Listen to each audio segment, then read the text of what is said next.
Hello, fans of Middle-earth. Alkaiser here, and today we are currently on the second week of the second beta test. The second beta test is available on Canada, Australia, and Philippine servers. Today, I will share some tips about forts. Forts are building structures that serves as an extension of your main hall. Basically, it's a garrison for your armies where you can call reinforcements after a battle. This will allow your commanders to march further without having to march all the way back to your main hall just to rebuild your army. A level 1 fort can house 3 commanders' armies, while a max level fort can house up to 7 armies.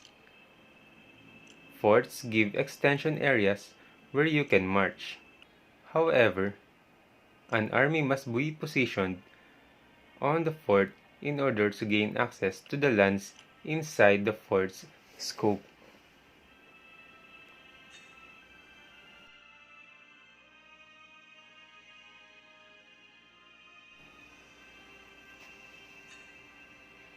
In order to build the fort, you'll need to own a land tile of any level. After attacking and owning the land, click on it and press the build button. Building a fort takes 2 hours. The building process cannot be sped up using speed boost, which we normally do on our upgrades. Speed boost can only be used when upgrading a fort. This feature removes the possibility of the game being a 100% pay-to-win game.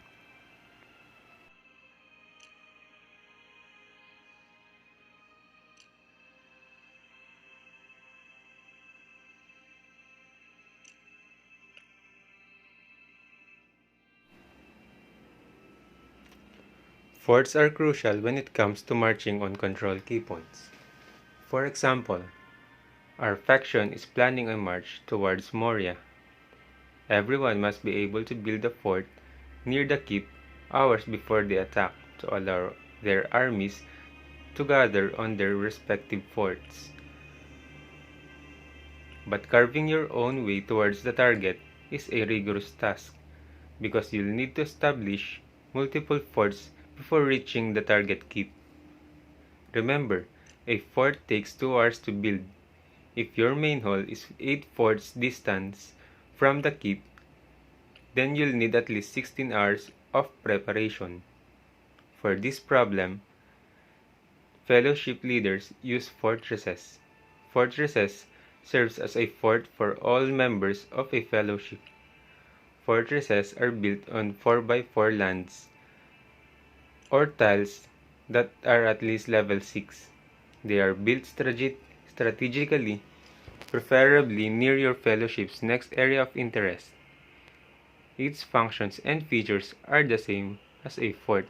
However, only one army per player is allowed inside the fortress.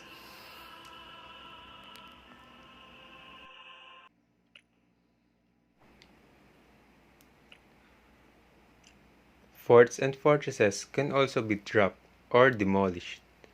Since the quantity of forts is very limited, it is advised to keep the ones near control key points only in order to defend your faction's keeps. And lastly, enemy forts can also be destroyed. You'll need to have a land tile beside an enemy fort in order to march towards it. A fort has durability, which also serves as the HP of the structure. If the durability of a fort drops to 0, then it is destroyed. The damage on a structure can be computed using the indicated siege damage of an army.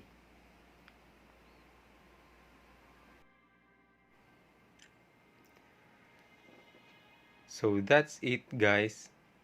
I hope you learned something from this video. If you have other tips regarding forts, please write it down below the comment section. Please subscribe on my channel for more tips and guides on Lord of the Rings: Rise to War. Thank you.